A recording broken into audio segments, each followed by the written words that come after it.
అదే RTV app వార్తల్ని క్షణాల్లో చదివే అవకాశం ఉంటుంది. ఒక న్యూస్ పేపర్, ఒక టెలివిజన్ ఛానల్ మీ చేతుల్లో ఎప్పుడూ ఉంటాయి.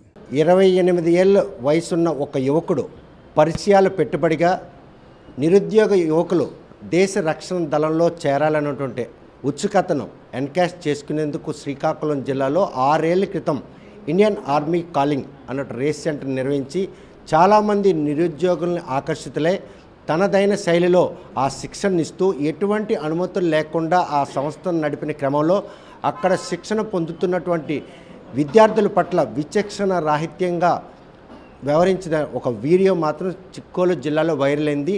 ఈ విషయం తెలిసినటువంటి మంత్రి లోకేష్ ఆదేశాల మేరకు పోలీసులు మాత్రం వెంటనే స్పందించి 24 గంటల్లోనే ఆ నిర్వాహకుడైనటువంటి బివి రమణ అరెస్ట్ చేశారు.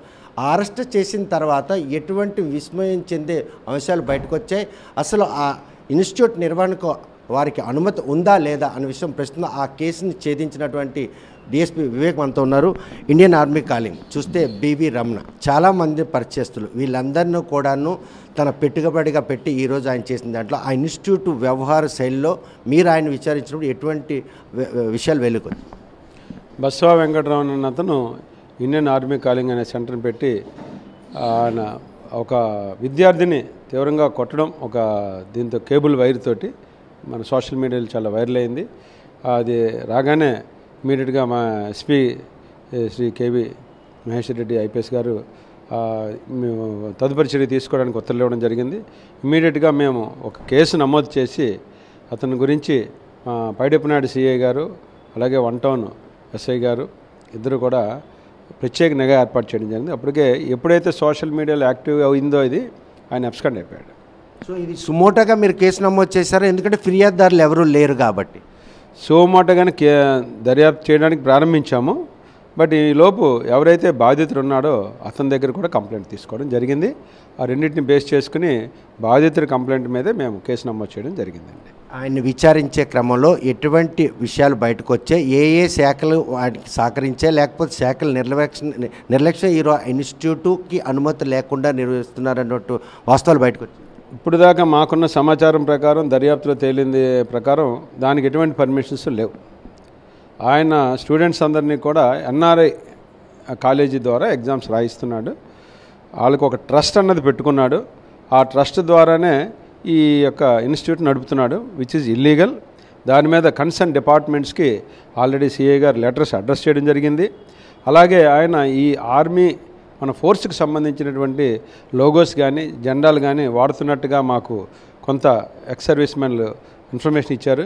దాని మీద ప్రజెంట్ అక్కడ మేము నిఘా పెట్టి ఉంచాము. ఆయన ముద్దాయి జైల్లో ఉన్నాడు కాబట్టి పోలీస్ కస్టడీకి కూడా పిటిషన్ వేయడం జరిగింది.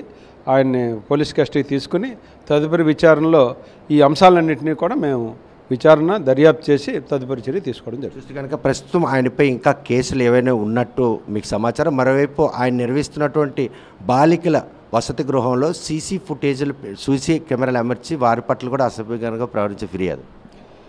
సీసీ కెమెరాలు పెట్టినట్టుగా మాకు ఆల్రెడీ సమాచారం వచ్చింది. దాని మీద విచారణ చేయడం జరిగింది. అది వాస్తవం. ఇప్పుడు అయితే ఆ కెమెరాలు లేవు. వాళ్ళ పిల్లలు పేరెంట్స్ రూమ్లో పోతున్న వస్తువుల్ని ఐడెంటిఫై చేయడం కోసం వాళ్ళే పెట్టుకున్నట్టుగా వాళ్ళు అప్పట్లో తెలియపరిచారు.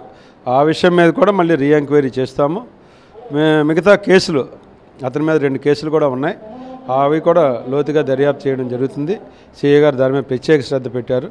తప్పకుండా అందులో ఉన్న అన్ని విషయాల మీద ప్రత్యేకమైనటువంటి దర్యాప్తు చేసి కఠినమైన చర్యలు అయితే తప్పకుండా తీసుకుంటాం. శిక్షణ పొందుతున్నట్టు కొంతమంది విద్యార్థులు ఒక వస్త్ర దుకాణంలో పనిచేస్తూ చోరీకి పాల్పడ్డారు. ఈ విషయాన్ని కూడాను రమణకు తెలిసిన తర్వాత వారిని బ్లాక్మెయిల్ చేసి వారిని ప్రలోభ పెట్టుకునే విధంగా వ్యవహరించారు. వాస్తవం అది కూడా ఒక పాయింట్ ఉంది.